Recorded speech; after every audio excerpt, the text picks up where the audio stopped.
ഈ വരാൻ പോകുന്ന ജൂൺ 21 റീനീറ്റ് എക്സാം എഴുതാൻ പോകുന്ന കുട്ടികളോടും അവരുടെ പാരൻസിനോടും പറയാനുള്ളത് വളരെ ഇമ്പോർട്ടൻ്റ് ആയ കുറച്ച് കാര്യങ്ങളാണ്.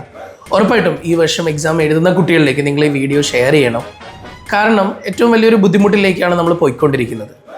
ഇപ്പോൾ കഴിഞ്ഞ ദിവസങ്ങളിലായിട്ട് കേരളത്തിലൊരു കുട്ടി മരണപ്പെട്ടപ്പോൾ അതിൻ്റെ ന്യൂസുകൾ ഇന്നലെ നമ്മൾ മീഡിയയിലൂടെ അറിയുന്നത് വളരെ മോശം രീതിയിലൊക്കെയാണ് ന്യൂസുകൾ അറിയുന്നത്. കാരണം ഇൻസ്റ്റിറ്റ്യൂട്ടിനെ ബ്ലെയിം ചെയ്തുകൊണ്ടൊക്കെ തന്നെ. ഒരിക്കലും ബ്രില്യൻ്റ് പറയുന്ന ഒരു ഇൻസ്റ്റിറ്റ്യൂട്ടിൽ അങ്ങനെ കുട്ടികളെ ഭയങ്കരമായിട്ട് സ്ട്രെസ്ഫുള്ളായിട്ട് പഠിപ്പിക്കുന്ന ഒരു ഇൻസ്റ്റിറ്റ്യൂട്ടൊന്നുമല്ല. കേരളത്തിൽ ഏറ്റവും നല്ല റിസൾട്ടുകൾ ഉണ്ടായിക്കൊണ്ടിരിക്കുന്ന ഒരു സ്ഥാപനം തന്നെയാണ് ബ്രില്യൻ്റ്. അപ്പോൾ എനിക്കിതിൽ പറയാനുള്ളൊരു കാര്യം, നാളെ ഇത് എവിടെയാണോ ഇങ്ങനെ ഒരു ബുദ്ധിമുട്ടുണ്ടാകുന്നത് അപ്പോൾ ആ ഇൻസ്റ്റിറ്റ്യൂട്ടിനെ ബ്ലെയിം ചെയ്യുന്നതിനേക്കാൾ ഉപരി നമ്മളെല്ലാവരും ചിന്തിക്കേണ്ട ഒരു കാര്യം, ഇപ്പോഴും ഓൾറെഡി ഒരു ബുദ്ധിമുട്ട് നമ്മുടെ മുന്നിലൊക്കെ നമ്മൾ കണ്ടു കഴിഞ്ഞു. ഇനി നമ്മുടെ മക്കൾക്ക് ഒരു ബുദ്ധിമുട്ട് സംഭവിക്കാതിരിക്കാൻ വേണ്ടിയിട്ട്, ഇനി എക്സാം എഴുതാൻ പോകുന്ന മക്കൾക്ക് ഒരു ബുദ്ധിമുട്ട് സംഭവിക്കാതിരിക്കാൻ വേണ്ടിയിട്ട് അതിന് വേണ്ട രീതിയിലേക്കാണ് നമ്മൾ ഇനി കാര്യങ്ങൾ മുന്നോട്ട് കൊണ്ടുപോകേണ്ടത്. അല്ലാതെ ഒരു വാർത്ത എന്തെങ്കിലും ഒന്ന് കിട്ടിക്കഴിഞ്ഞാൽ അതിനെ ഇങ്ങനെ വളച്ചൊടിക്കുന്നതിന് പകരം നമുക്ക് എല്ലാവർക്കും ചെയ്യാനുള്ളത് നമ്മുടെ മക്കളുടെ സുരക്ഷിതത്വം ഉറപ്പുവരുത്തുക എന്നുള്ളതാണ്. ഇനിയുള്ള മുന്നോട്ടേക്കുള്ള ദിവസങ്ങൾ എല്ലാവരും പ്ലാൻ ചെയ്യേണ്ട ഒരു കാര്യം, പാരൻസ് മക്കൾക്ക് മാക്സിമം അവർക്ക് മെൻ്റലി സപ്പോർട്ട് കൊടുക്കുക. അതായത് അവർ നോർമൽ ഒരു നീറ്റ് എക്സാം മെയ്യിൽ എഴുതിയപ്പോൾ മെയ് 1 സൺഡേ എഴുതിയേക്കുന്ന മക്കളെല്ലാം ഇന്ന് എക്സാം എഴുതാൻ പോകുന്നവർ അവർ മാനസികമായിട്ട് വല്ലാതെ തളർന്നിട്ടുണ്ട്. കാരണം എക്സാമും കഴിഞ്ഞ് ബുക്കും വലിച്ചെറിഞ്ഞ് എല്ലാം കൊണ്ടും OMRും കൂടെ നോക്കി കിട്ടിക്കഴിഞ്ഞ് എന്തായാലും അഡ്മിഷൻ ഈ വർഷം കിട്ടും, ഗവൺമെൻറ് മെഡിക്കൽ കോളേജ് സ്വപ്നം കണ്ടുകൊണ്ട് എല്ലാവരോടും എനിക്ക് കിട്ടുമെന്ന് ഉറപ്പ് പറഞ്ഞ മക്കൾ ഇന്ന് വേദനയോടുകൂടെയാണ് അടുത്തൊരു എക്സാമിന് അപ്രോച്ച് ചെയ്യുന്നത്. ഒന്ന് ആലോചിച്ച് നോക്കിയേ. എനിക്ക് രാഷ്ട്രീയക്കാരോട് പറയാനുള്ളത്, ഈ പ്രാവശ്യം ഇലക്ഷൻ കഴിഞ്ഞ് ഇവിടെ സ്ഥാനമാനങ്ങൾ വരെ തീരുമാനിച്ചിട്ട് പെട്ടെന്ന് പറയാണ് റീ എലക്ഷൻ നടത്തണം. കാരണം എന്താണെന്ന് കഴിഞ്ഞാൽ ഇവിടെ വോട്ടിങ്ങിൽ കുറേ കള്ള വോട്ടുകളും മറ്റും കയറിയിട്ടുണ്ട്. എന്തായിരിക്കും അവസ്ഥ?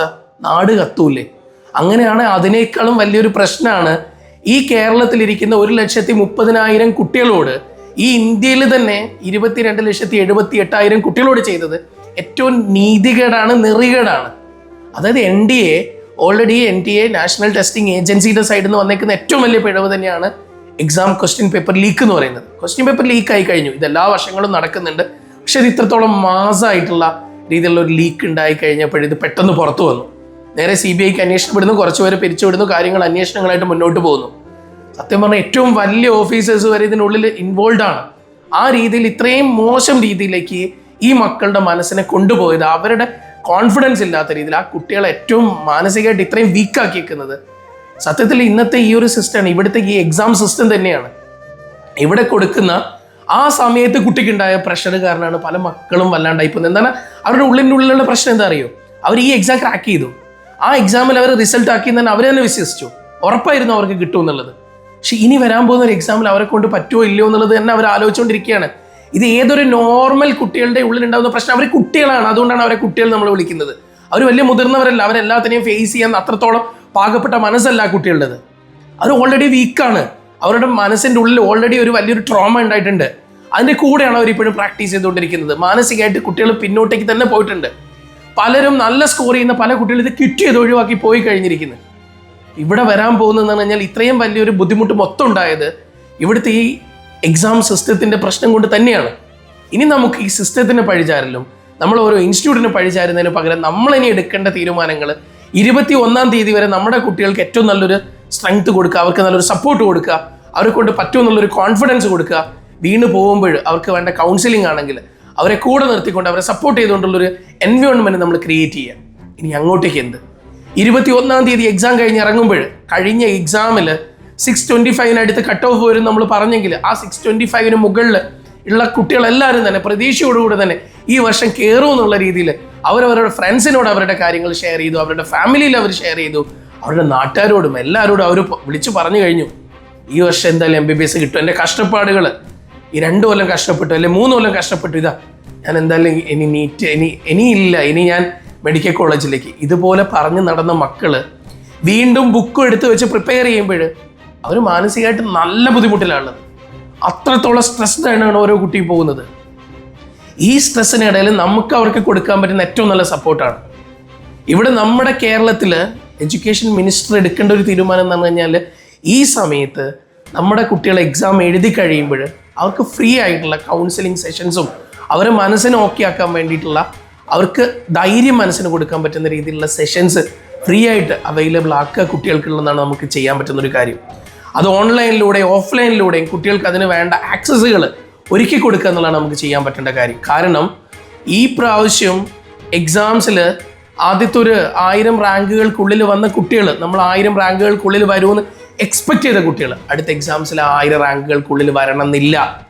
എക്സാം ചിലപ്പോൾ ടഫായി കഴിഞ്ഞാൽ, എക്സാം കുറച്ചും കൂടെ കഴിഞ്ഞ വർഷത്തിനേക്കാളും കഴിഞ്ഞ തവണ നടന്ന എക്സാമിനേക്കാളും കുറച്ചും കൂടെ ബുദ്ധിമുട്ടായി കഴിഞ്ഞാൽ ചിലപ്പോൾ ആ ലിസ്റ്റിലേക്ക് വരുന്നവർ പുതിയവരായിരിക്കും. ഇപ്പോൾ ഓൾറെഡി എക്സാംസിൽ നല്ല സ്കോർ ചെയ്ത മക്കൾ മാനസികമായിട്ട് ബുദ്ധിമുട്ടുള്ളത് കൊണ്ട് തന്നെ അവർ ചിലപ്പോൾ പിന്നോട്ട് പോയേക്കാം. ചിലപ്പോൾ ആ ലിസ്റ്റിൽ പോലും ഇല്ലാത്ത കുട്ടികൾ മുന്നോട്ട് വന്നേക്കാം. പല മാറ്റങ്ങളും വരും.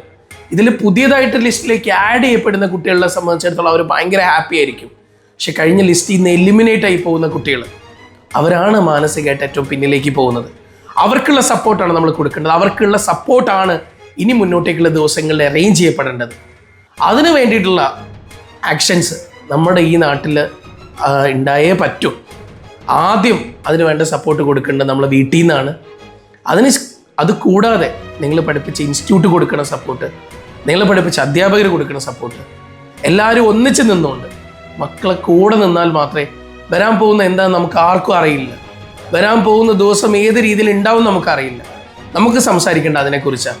ഇനിയുള്ള കഴിഞ്ഞു പോയതിനെക്കുറിച്ച് സംസാരിക്കുന്നതിനേക്കാളും വരാൻ പോകുന്ന വലിയൊരു ബുദ്ധിമുട്ടിൽ നിന്ന് മക്കളെ നോർമലി അവരെ ലൈഫിനെ നമ്മളെ കൂടെ ചേർത്ത് നിർത്താൻ വേണ്ടിയിട്ട് എന്തൊക്കെയാണോ നമുക്ക് ചെയ്യാൻ വേണ്ടത്, അവർക്ക് എന്ത് സപ്പോർട്ടാണോ കൊടുക്കേണ്ടത്, അവർക്ക് ഇനിയും മക്കളെ എന്തെങ്കിലും രീതിയിൽ ബ്ലെയിം ചെയ്യുന്ന പാരൻസ് ഉണ്ടെന്നാണെങ്കിൽ 2 കൊല്ലം കളഞ്ഞില്ല, ഇത്രയും പൈസ കളഞ്ഞില്ല, ഇതിന് പകരം കുട്ടികളെ ചേർത്ത് പിടിച്ചിട്ട് ഇതല്ലെങ്കിൽ മറ്റൊരു ഓപ്ഷൻ ഉണ്ടെന്ന് അവരെ സ്വപ്നം കാണിച്ചു കൊടുക്കുകയാണ് നമ്മൾ ഓരോരാളും ചെയ്യേണ്ടത്.